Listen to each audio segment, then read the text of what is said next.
Hey guys, it's that time again, and I thankfully got enough time to do my pre-publication thoughts. I love doing these, and apparently you guys do too, because you asked me for them.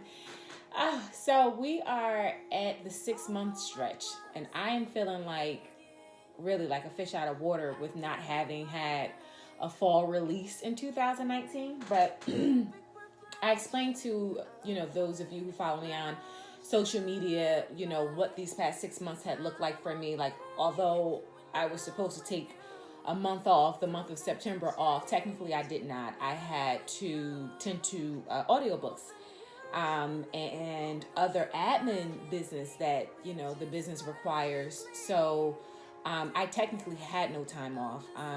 We're still working on audiobooks. The first audiobook, singular. We're done with the recordings at this point. We're just putting it together, and I just have one more chapter to approve. But I'm really excited about that, bringing it to you. It's been an exhausting ride, but I know for sure, with the help of Indie Love, I got the best narrators, like seriously, and I'm excited about that. But that probably won't be until possibly late spring, prayerfully late spring. But we're done. We're done with recording at this point. It's just we have to get it up in the air, have it approved, and then have it disseminated. So my fingers are crossed on that. But I did continue with my writing, or moved on to my next project back in mid-October. And it's been a ride. I'm really, really, really, really excited about this project. But I was telling Lashira from Read You Later, Read You Later. I think she's Read You Later, but her event is Lights, Cameras, Action. But I chatted with her on her podcast this week, and I had said to her, I'm really excited about this project, but I'm excited about all the projects. But the difference between this series and my last is that this one there's like that suspense factor is not in there, right? And then this is like a little more lighthearted, and I think you guys do very well with lighthearted. I think those of you who do well with everything I put out, there's not a lot of you, but those of you who do well with everything, I think you'll be able to appreciate this because it's lighthearted. It's lighthearted. But I'm trying to think about how can I even get started on this thing, right? So let me start with this. I don't even know what genre to place this in.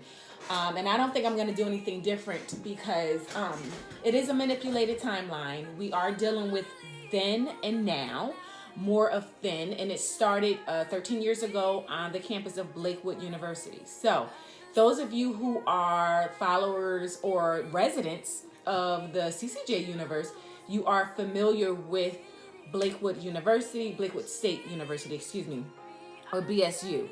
Those of you who are not residents of the Christina C. Jones universe, but you are residents of the LB universe, then you know Blakewood State University from the Sadiq series. It was possibly mentioned before, but heavily in the Sadiq series because Sadiq graduated from Blakewood. Blakewood is this prestigious, historically black college or university. And I was able to take a feature of the CCJ universe and bring it over to mine and kind of color inside the lines with her permission. And I was really excited when she approved it. So many interesting and fun things about the campus, about the culture. I hope you guys appreciate it. Particularly those of you who are HBCU alums, or if you attended an HBCU at any point in your life. I did not.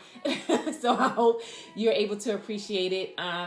It's Tori McNabb's story. Lots of you who have not been following me for a while, I've seen on social media, you ask, well, where is she from? Well, Tori was mentioned, I think she was initially mentioned, in CK2 with Trenton Jade, the second round. And definitely, I think in Determined Possession, those two are Connecticut King season 2 installments, and Love in Action, or is it Love is Action? Elle and Jackson's sports agency Well, Tori is on a roster of it, just like Trent, Stinton, Rogers, Rutt is on a roster. Well, so is Tori. So she was mentioned when they were talking about endorsement deals and things of that nature. But Tori was further and more explored in the Love of Rhythm and Blues series because she and Raji are very, very close. They're very close. They have a history. So in this installment, we will get in the series. We'll get more into how they were connected, and they were connected. If you are familiar with the Love and Rhythm and Blues series, they're connected through Raja's father. Raja's father is or was Tori's trainer for a number of years. So we get to see Raj. There's some Raj in the series, not a whole lot, but just enough to go over their history. There is Elle and Jackson. If you are fans of Lit, Love's Inconvenient Truth. And this is installment, as Mir's mentioned, but he is not, there's no cameo of him. And is there anyone else? Rut is mentioned, but there's no cameo. And those of you who are familiar with the CCJ universe, Tyreek Evans is mentioned because Ashton is a huge, he was, as a kid, a huge Tyreek Evans fan. So, there's just, if you are, you follow my work, I think you're gonna enjoy it from beginning to the end.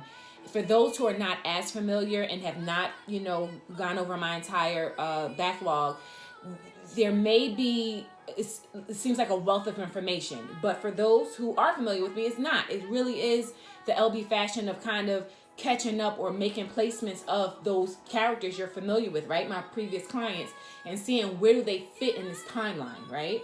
So that's cool. I just wanted to go over also the promo rollout. You guys have said it. This is different from ULB. Some people have incorrectly assumed that this is going to be the type of series that takes on multiple couples. Let me make this clear. I never do multiple couples. I have no interest in it. I really prefer not reading series with multiple couples. I write what I really, really like. Not that I haven't enjoyed those type of series, but I don't see myself writing them. I really love to, I just deal with one couple at a time, and we travel with them throughout a series. That's it. Those sub-characters or those people from the promo rollout that you've seen, by the way, if you don't follow me on social media, they are always on my website before they go on social media. They're also on my blog before they go to social media. So if you go to lovebelvin.com, there's my website, lovebelvin.com/blog, I believe is my blog address. But they're always there before they reach their social media. Like, they've been up there since yesterday, but they're not on social media yet. The promos for when I'm introducing Ashton and Tori. But those are the characters. I got really, really into this series in terms of introducing who are these people on campus. And for poor Tori, when she starts her college, career, unfortunately, because of her position as a Panther, which is the mascot for Lakewood State University, she's caught up in the cool kids club. And these are like really, really upper echelon kids. They come from generational wealth, not just, oh, my dad hit the lottery and we've had money for the past 10 years. No, money has been in most of their families for generations, most of their families. So it was interesting to see this poor girl who comes from like this port town in South Jersey, who has an extreme talent. And she's like plucked in the middle of this group. And I think you guys have done a great job at picking that up. You guys have been able to sense that, which is cool. But those are sub characters. I did not name them because I think it's gonna be fun for once you read book one, for you to then go back to either to my website or my blog or my social medias, and then you're like, oh, that's Carmen, oh, that's Al, oh, that's Dre. And I think several of you know who Avery is, and you made note of that on social media. So I thought that was cool, and I thought that was fun. We worked again with 365 photography and Fierce Face makeup, the huge Hughes couple, Brooklyn and Kadeen Hughes. We worked with them. We had a photo shoot just a few weeks ago, which is why I led promo release with those characters versus Ashton and Tori. So today is when you'll see the first images of Ashton and Tori, the models that, we selected. So that's always fun. I pay for those things really at the displeasure of my publishing partner, because we pay for these photo shoots, and it's really for me and for those who follow me on social media. So many of you don't even follow me. I don't even think you even listen to this, but so many of my readers don't even follow me anywhere. But those of you who do, it's like a treat. It's an expensive treat, but it's a treat. So I'm interested in seeing your feedback as I continue to share images. So shout out to 365 and Fierce Faces, Carrie and DJ, the models. What else did I want to say? I wanted to also shout out Diane Rampart from Diamond Literary. Wait a minute, let me get her information. Sorry about that. Diamond's Literary World. I love her. She's actually a fellow New Jersey, and I think she is. She lives in East Orange. I'm sorry. Okay, so she's in East Orange. So she's. I'm very familiar with that area. At any rate, so hilarious how when you explore the campus of Blakewood State University, aka BSU, which is again a HBCU, you have to have Black culture. And I wanted to kind of go with names that we are familiar with and those that we're not. So Diane of Diamond's Literary World is very good on all of her social medias. You have to follow her on Facebook, which is Diamond's Literary World, or on Instagram, which is the same if I'm not mistaken. But she weekly goes over Black figures in America, Black American figures, and how they've contributed to science, art, or, pop culture or whatever, but they're little known figures. So what I was able to do, because I've been following her for a little while now, and I get the culture of her personality online, I was able to go up to her page and pluck a few of those little known Black leaders and name places on the campus after them to represent them. And the feedback that I've gotten from my some of my editing team, from definitely CCJ, from who else? It's not like a lot of people have read the manuscript at this point. Now I can't remember, but they were saying how they appreciated learning those names or hearing names of these Black people. And I thought that was great, but I just want to let you know how everything and every personality, positive, obviously, personality works in this literary game, because Diane has no idea I went to her page and I pulled names and then researched them and threw them in a book. So shout out to her. I really appreciate those people who ride for me and support me, and I tried in some way, some form, some fashion bring them into the LB universe. So I wanted to mention that. So that's it. I know you guys want to know, first of all, will there be an early release? There probably will be an early release, but it's probably going to be a matter of hours, because I am at this point going through my proofreader's second round of edits, and she has been digging into my tail. So then I don't think I've heard the end of her from the last of her yet. So I have to finish putting in her edits, and then I want to read over a scene to make sure that it's plausible, and then I need to format this so that it can go up. But it should be going up tomorrow, and for at least since The Right of Love, Amazon has been good to me. They've not been taking 12 to 18 hours to upload my project. So prayerfully it'll be the same fashion for this release. But so hopefully sometime tomorrow, although the release date is on Sunday, possibly sometime tomorrow, the book will be available. Obviously it'll be on my website. I'll put it on my blog, and then I'll be at social media with it. And then typically, no, that's not true. I was gonna tell a lie. That's not true. But anyway, so it should be. And then your next question probably is going to be, okay, LB, when is installment 2? Which is reasonable. And all I can say to that is it'll be in the summer. I've already started it. I am probably 30% into it. I go back to writing next week. I got to go back to listening to files next week too.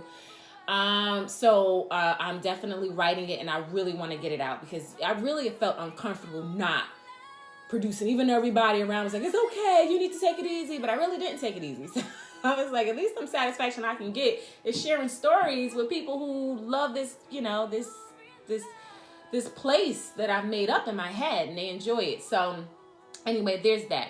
But I want to say that for those of you who, who comment, well, I'm going to wait for them all to come out because I ain't fooling with you, love. I totally respect that. I honestly get that if that's your preference. And, as readers, we all have our different preferences, and I don't get offended by that. But I just want to say to everyone in general, just kind of be cognizant of the way, when you make comments on social media about the wait or hurry up or give me the book or stop teasing or you're taking too long. Some of you do it good-heartedly, but some of you are a little bit sharp with that tongue, and it's totally unfair because you have to understand I've moved the same way. The way I move now is the same way that I started with my very first project, Love's Improbable Possibility. I am not the type of author that will start one series and go to another, then come back to this, or you have to wait a year for it, or even 6 months for it. I think the longest for the subsequent installment, I think the longest I went was Love Redeemed. But at the same time, I'm working on the next installment. I don't take breaks. I don't hop here. I don't hop there. This is my job. This is my income. This is, this is how I'm able to eat and how I'm able to travel, how I'm able to breathe. And it's also a passion, but I don't want you to think, because I understand that you deal with other authors, and other authors, they take, an extended period of time to put out another project if they ever do, or they'll go to a new project or finish it. But when you guys, when you're on social media, or even in your own heads and your own hearts, remember what I do. Just remember that, and know that although I don't think I'm the most sensitive out there, I do have feelings, and I would like to have that, just give me that little bit of confidence that I know LB is working on it, and I know that it's going to come out, because I am. And I not only have you guys on my back, but I also have a publishing partner that stays in my tail about releases. So yeah, keep that in mind. And those, who will ask, well, why can you just put them all out at the same time? If I can, I will, but more often than not, I'm not. In order for me to do that for every project, I will probably have to take like a year off in between projects, and that's not what I want to do. And until I want to do that, I won't do that. So let's try to keep that in mind. But at any rate, I am going to go about my day with putting this book together. I am so excited about it, and I just want to say thank you so much for all of you who support me on social media, when you comment and you like, and and I'm sorry if I'm inundating you with too many emails, but if you want to unsubscribe, it's totally okay too, because we pay for you. And if you unsubscribe, that's, it's not like it'll be less, but if it's enough people who unsubscribe, it'll be less. But at any rate, those of you who are really out there supporting me, pumping your fist and anticipating my work, I know who you are, and I thank you. Don't forget, this year I will be in St. Louis, God willing, and for Girl Have You Met, and Indie Love will have their event this year in New Orleans, and God willing, I will be there too. And guys, let's try not to panic about this bug that's going around. We want to be vigilant, but we also want to be optimistic too, and not create a panic. My former profession was in public health, and I was around with the H1N1. Before it was H1N1, it was like swine flu and everything. So we just want to be vigilant, but we don't want to create a hysteria. We want to obviously wash our hands, and I hope that's old news for most of you, and obviously if you're sick, you stay home. But anyway, I'm sounding corny at this point. I'm gonna let this go, and I will see you on the other side.